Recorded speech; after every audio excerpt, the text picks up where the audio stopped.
দেখো বন্ধুরা, আজকে পালং শাক করব। কেটে ভালো করে ধুয়ে নিয়েছি। দেখো সবজি দিয়েছি, বেগুন, মূলো, সিম।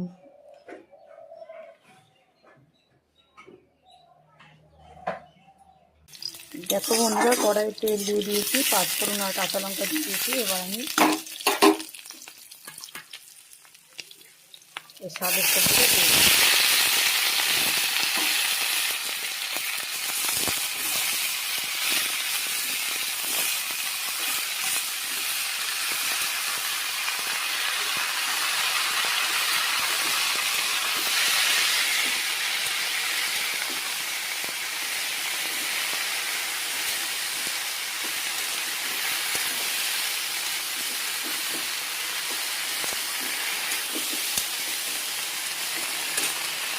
এবার এর মধ্যে লবণ হলুদ পরিমাণ মতন দিয়ে দেবো।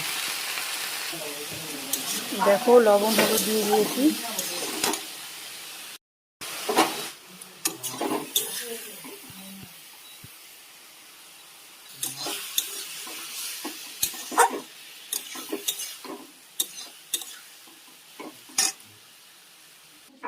দেখো একটু ধনেপাতা দিয়ে দিলাম আর হালকা করে একটু মিষ্টি দিয়ে দিলাম। এবার একটু চাপা দিয়ে দেবো।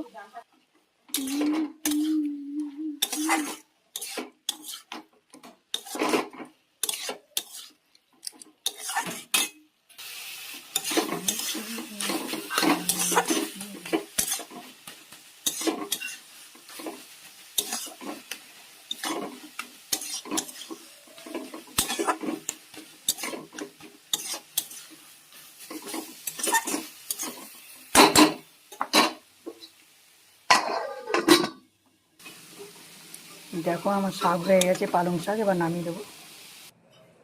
দেখো না, আমার পালং শাকের রেসিপিটা হয়ে গেছে। দেখো, এখানে ব্লগটা শেষ করলাম।